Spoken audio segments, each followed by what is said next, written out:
है अभी मंडल पट्टी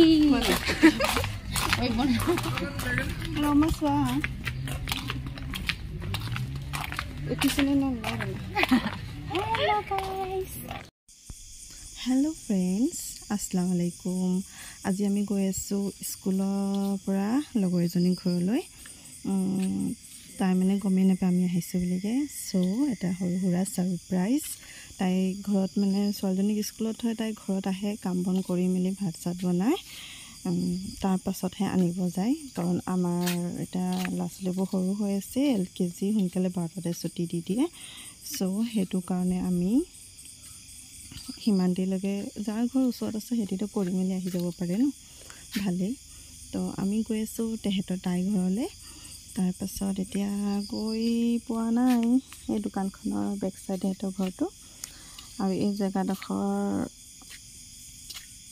মানে ভাল লাগিছে মানে হয়, ওচৰে পাঁজৰে ঘৰ দুৱাৰ, আমাৰ ঘৰৰ ওচৰতো তেনেকুৱা নায়েই। চ' এইটো হৈ গ'ল সিহঁতৰ ঘৰটো।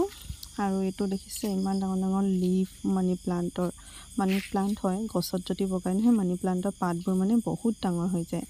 আৰু এইটো সিহঁতৰ এৰিয়াডোখৰ বাহিৰৰ, আৰু এইটো সিহঁতৰ ঘৰ। আমি সোমাই গ'লোঁ। এতিয়া আমি কল কৰিছোঁ। हेलो वालेकुम सलाम। किधर है? घर में। बाहर निकलो। अरे बाहर निकलो ना, कुछ तुमको ये कुछ भेजा है। आया है। ले तो आराम लगना है, काम के खत्म होगा।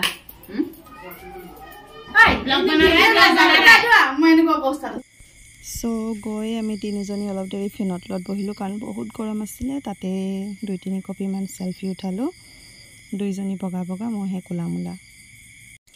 এইটো হৈছে সিহঁতৰ ৰুম, বেডৰুম। আৰু এইটো এটা ৰুম হৈছে, ইয়াতে এটা চাইডে ল'ৰাটোক পঢ়িব, এটা চাইডে ছোৱালীজনী পঢ়িব বুলিকে দুটা ৰুম এক্সট্ৰা কৰি থৈছে।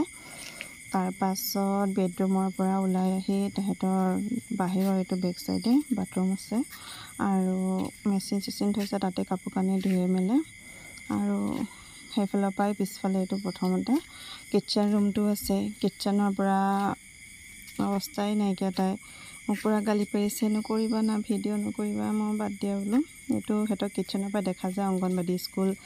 তাৰপিছত এইফালৰ পৰা আহি কিটচেনৰ পৰা ওলাই আহি এটা ৰুম, তাৰ পাছত ইয়াত ষ্টাডি টেবুলটোও থোৱা আছে তাৰ পিতেকৰ, আৰু এইফালে ডাইনিং আছে, চোফা আছে।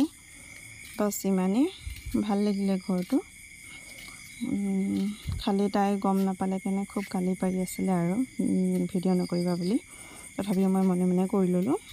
আৰু এইটো হৈ গ'ল। মানুহ আহি এইফালে ধুনীয়াকৈ ৰাস্তাত চাই থাকিব পাৰে ৰুমৰ পৰাই। এইটো তেহেঁতৰ বাহিৰৰ এৰিয়াটো, কাৰণ বহুত বান্দৰ আহি যায় সেইকাৰণে। তাৰপৰা আৰু আমাৰ হৈ গ'ল চাহ নাস্তা খাই ওলাই গৈছোঁ স্কুল।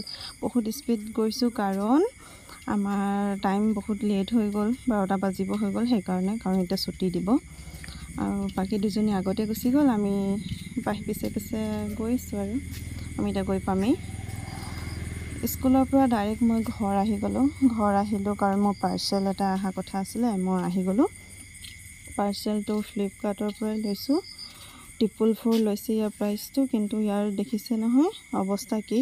কমচে কম 10-15 দিনৰ পিছত মোৰ পাৰ্চেলটো মোৰ হাতত আহিলে। বহুত দিন লাগিলে, বেছিয়ে হ'ব নেকি। আৰু মানে ফাটি মেলি মানে পেকেটৰ অৱস্থাই নাই। আৰু মই ভবা নাই ফ্লিপকাৰ্টৰ পৰা ইমান বেয়া হ'ব বুলি, পাৰ্চেলটো ইমান বেয়া আহিব বুলি মই ভবা নাছিলোঁ। অকল পেকেট ফাটিছে ভাবিলোঁ, কিন্তু নহয়, তাত ব্লেক কালাৰ গোটেই লাগি আছে মোৰ কুৰ্তিটোত। আৰু ফাটি মানে আগফাল পিছফাল দুটা চাইডে ফাটি আছে, দেখি পাইছে নহয়। সেইকাৰণে মোক বহুত পচন্দ হৈছিলে এই কুৰ্তিটো। মই সেইকাৰণে ৰিটাৰ্ণ নকৰি এক্সচেঞ্জ কৰি দিলোঁ। আহিব 13-14 আগষ্টত।